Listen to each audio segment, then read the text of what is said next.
Hello, I'm Bethany Boggess, and I interned for the National Center for Farm Worker Health this summer, which is located just outside of Austin in Buda. NCFH, or the National Center for Farm Worker Health, began in the mid-1970s, and it was established primarily to assist the new migrant health centers that had just been written into legislation by President John F. Kennedy. NCFH has branched out in their activities since then, but their primary activity is still assisting those migrant and community health centers, which means staff training, assistance with grant research, help starting community health worker programs or promotor de salud programs, etc. NCFH has also developed and tested and published some research on multiple community health worker curriculums, and these are all aimed at Hispanics in general or at Hispanic farm workers specifically. They currently operate a promotor de salud program here in Hayes County, which is aimed at reducing breast and cervical cancer incidence and mortality in low-income Hispanic women. My responsibilities that I negotiated the previous semester did change somewhat. Originally, I was supposed to assist Alicia Gonzalez, who is the Leadership Development and Training Center Director, with developing low literacy health education materials. And I was supposed to assist Bobby Ryder, who's the president and CEO, with a local healthy communities collaboration.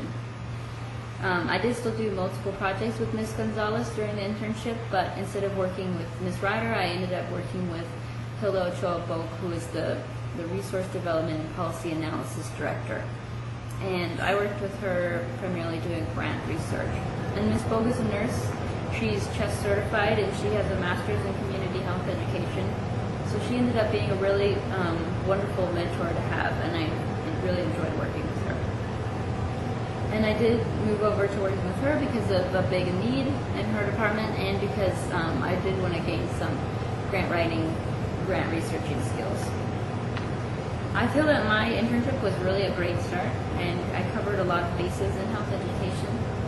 One of my projects was doing a pretty thorough needs assessment when we were researching the possibility of expanding the breast and cervical cancer promotor program into Travis County. This project was really a great background for NCHEC's competency number 1, and included gathering primary and secondary data, conducting interviews, and also conducting a window survey as well.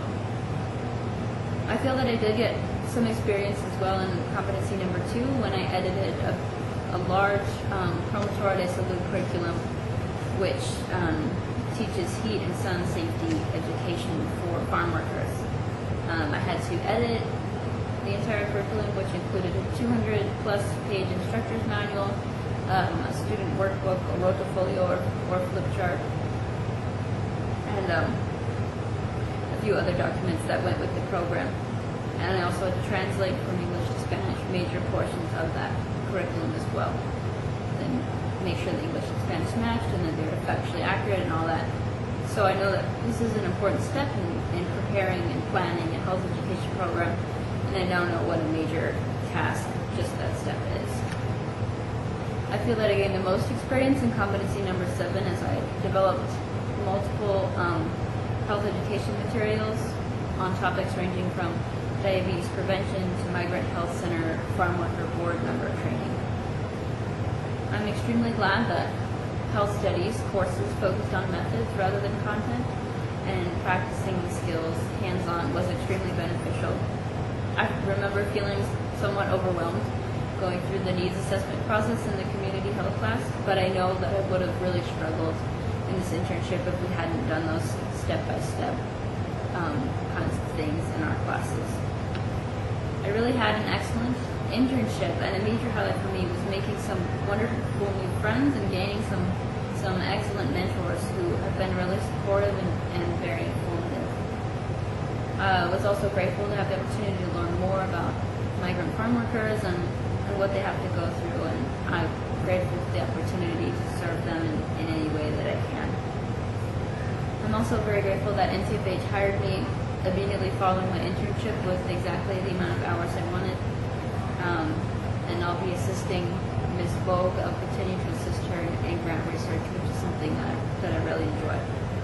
So thanks Dr. Shipley and Dr. Bernstein. I appreciate all the support and guidance the professors have given me over this last 2 years in health studies, and I will highly recommend the program. Thank you.